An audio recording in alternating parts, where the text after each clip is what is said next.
individual. Whiteness comes from, if we want to make it a little bit recent, colonialism. The United States of America is the best example for those of us born here. The default posture of whiteness says, I will cut off my enemy on the front end to avoid competition. I'm not doing it with the indigenous people, so I'll kill them before I compete with them. That comes from a posture of mediocrity. I don't trust my own skill set. I don't trust my own physical capabilities. I don't trust my own intelligentsia. I don't want to even chance it globally. So I'm going to just set me and mine above the top of the social global hierarchy, and everything else will derive from that. So Ben & Jerry's has completely played themselves in a situation that I can only describe as hilarious. To celebrate 4th of July this year, Ben & Jerry's tweeted out this graphic. The United States was founded on stolen indigenous land.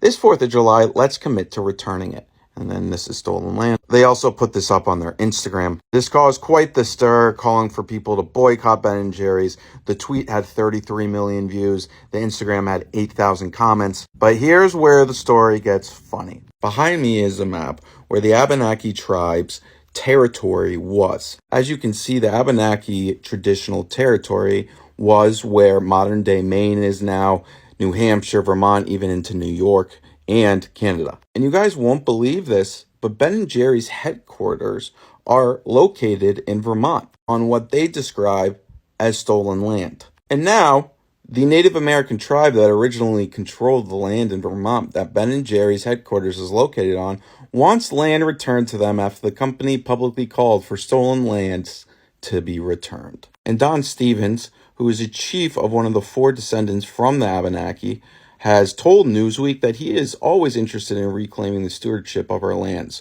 But the company has yet to approach him. So, yeah, Ben & Jerry's has not made any moves towards giving back the land that they now own. Oh boy, oh boy, oh boy, oh boy. We got to talk about a story that I love for a variety of reasons, okay? It's a story that is honestly probably straight out of the Babylon Bee, right? You can't make this stuff up, because before we've talked about Ben & Jerry's and the tweet that they put out on 4th of July demanding that the U.S. government return quote-unquote stolen land to indigenous tribes. And at least one tribe came out and challenged Ben & Jerry and told them that, hey, your headquarters is built on our stolen land. Can you please give that back to us? You can confirm that your tribe previously had been in control of the land where Ben & Jerry's has its headquarters today. Yes, Vermont is part of the Western Abenaki territories, and there are 4 state-recognized tribes located in Vermont right now. So it is the home of all 4 of our nations. Yeah, so you say that, you heard that. Okay, this indigenous tribe's chief is basically saying, look, yeah, that's our land, okay? And Ben & Jerry's is headquartered on our stolen land, right? And we would like to have it back. Since you want to give back stolen land, why don't you start with yourself first? But like all woke companies and woke people, they're not really about that action, boss, right? They're really just about woke virtue signaling, okay? A bunch of empty rhetoric in order to make themselves look good. In this case, Ben & Jerry's, like, most woke companies are really not about, wokeness. They're really just about trying to make money, right? They're trying to profit off the idea that they're woke, that they're somehow, some way making a difference by making these empty demands that will never, ever, ever happen, okay? And again, it's just hilarious that Ben & Jerry's, again, has not responded. They're silent after being so loud and proud about how we need to give back stolen land. It's just so funny how that works, okay? However, the indigenous tribe's chief has a problem, okay? Because apparently, it's not just his tribe that is claiming ownership over the land. There's also another tribe that is claiming ownership of the land and saying that, no, that land doesn't belong to you. It actually belongs to us. And now they're fighting over who should get Ben & Jerry's stolen land. Boy, you can't make this stuff up, okay? You really can't. So I want to read about it because I love this story for a variety of reasons, right? I love this story. So let's talk about it. Indigenous tribes on both sides of the U.S.-Canada border are squabbling over who is entitled to compensation from Ben & Jerry's over its Vermont headquarters, which some claim sits on stolen land. Chief Rick O'Basawin of the Quebec-based Abenaki Bank Council of Odanak told the Post that if Ben & Jerry's plans to return land to Indigenous tribes, it should be his group that receives it. Quote, "This is my territory," the Canada-based chief told the Post on Friday. Quote, "The territory that they're speaking of is actually my people's territory. That territory is our homeland." O'Basawin's comments came in response to recent claims put forth by Vermont-based New Hagen band of the Kusuk Abenaki Nation, whose chief has said it would be interested in seeing the return of the land. Don Stevens, chief of the New Hagen band of the Kusuk Abenaki Nation, one of 4 tribes descended from the Abenaki that are recognized in Vermont, told the Post last week that Ben & Jerry's should reach out to him if it was sincere in starting a dialogue about the return of the land. But O'Basawin says that the Vermont-based tribe, which received state recognition of its claims of indigenous lineage, did so on the basis of hearsay. Okay, so you got the Native Americans fighting with each other over who the land actually belongs to, okay, which is, again, fascinating and interesting and very entertaining for a variety of reasons. Let's continue to read here.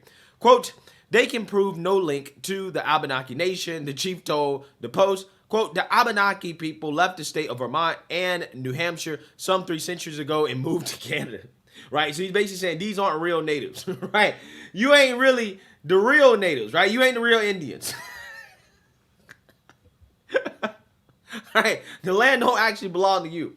I got a hint for both of these tribes. The land don't belong to either of y'all. It belongs to America, right? It's our land, okay? It's ours, okay? The white man took it, right? Belongs to him, right? They don't want to hear that, though. The question of who the rightful owner of the land atop which sits Ben & Jerry's headquarters gained momentum after the ice cream giant posted a July 4th tweet insisting that the U.S. was stolen indigenous land.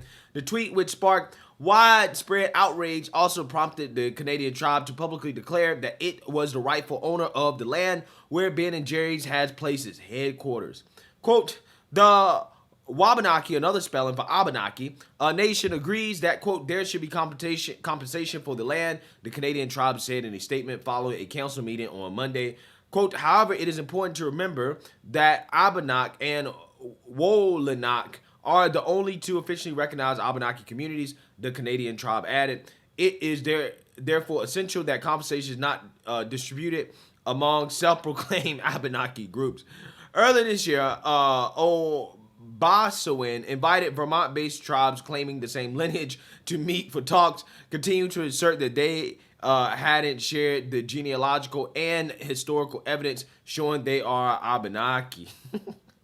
This sounds like they gangbanging to me, right? You ain't the real Bloods. You ain't the real Crips, right? We the real Crips and Bloods, right? Yo, you can't make this stuff up, bro. You really can't. This week's statement from the Canada-based tribe was first reported on by Newsweek. In response, a spokesperson for the Vermont-based group shot back that, quote, "It was unfortunate that a legal entity outside the United States would insert itself into another country's conversation for political and financial gain." The rep for the Vermont-based Abenaki Alliance told the Post that the group had, quote, "never been our motivation to seek compensation, but that it nevertheless met state criteria for recognition after providing documents proving genealogical heritage." The alliance is, quote, "in a position of responsibility for Native issues that involve homelands within Vermont," and Ben & Jerry's July 4th message, quote, "involved a Vermont-based corporation on Abenaki homelands now known as Vermont," the spokesperson added. Stevens told the Post in an interview last week that, quote, he looks forward to any kind of correspondence with the brand to see how they can better benefit indigenous people. All right, so you guys know what's up, right? You guys understand what's going on here. The reason why I love this is because this goes directly against the narrative from the left that the white man came over here to America, right? And they just killed all the Native Americans and just stole their land, right? And that, these tribes before the white man came here, they were living peacefully, right? Kumbaya, right? They were all hugging and kissing, okay? Getting along, okay? They weren't stealing each other's land, right? They weren't fighting each other for land and, trying to have territorial disputes over who owns the land and who doesn't, right? Nah, that wasn't happening.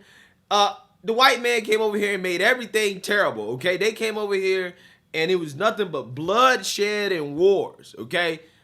Even though, again, factually, like historically, I would even challenge, the idea that the white man came over here and just started killing all the Native Americans and slaughtering, because most of them, a vast majority of them, died from disease. Disease that the white man brought over here that the Native Americans were susceptible to because they haven't been exposed to that many groups of people, right? But yes, clearly the white man wanted to take the land, right? But you had other natives that were fighting among each other to take the land as well too, right? Which is the whole point, right? That's the point, okay? History, okay, is about winners and losers, right? The person that conquers somebody else's land is the rightful owner, okay? If you can conquer somebody's land and you can defend it, right, you are the rightful owner, right? That's just the reality of the world. That's the reality of history. That's how it's always been. But the woke revolutionaries want people to think that only the white man was out here taking other people's lands and having territorial disputes over who the land belonged to. These people weren't fighting each other, right? Just like they do the same thing in Africa, okay? Oh, Africa was so peaceful, right? Africa was great, right? Before the white man came over and messed up everything. When these people were pillaging, killing, stealing, robbing, doing terrible stuff to each other's women, right? They were doing all types of crazy stuff to each other. If anything, the white man probably civilized a lot of these people, right? You want to keep it 100. Let's tell the truth about it, okay? But again, that's not the story that they want to tell. Everybody was living peacefully until the white man came over and tried to take everybody's stuff, and that's just not true. And I think stories like this are hilarious because it just kind of proves that, yeah, these people have been fighting over land for the longest time, and they apparently still continue to do so, right? Because the rightful owner of land is whoever can conquer the land, maintain the land, and defend it. That's how it's always been. That's how it always will be, right? And that's just the reality of life. That's the reality of the world. And the woke revolutionaries need to stop boohoo, whining, and crying about stolen land, because at the end of the day, all land is stolen, right? All land is stolen. It is what it is. Let me know what you guys think. Make sure you like, comment, and subscribe. Most importantly, share a Black conservative perspective. Peace.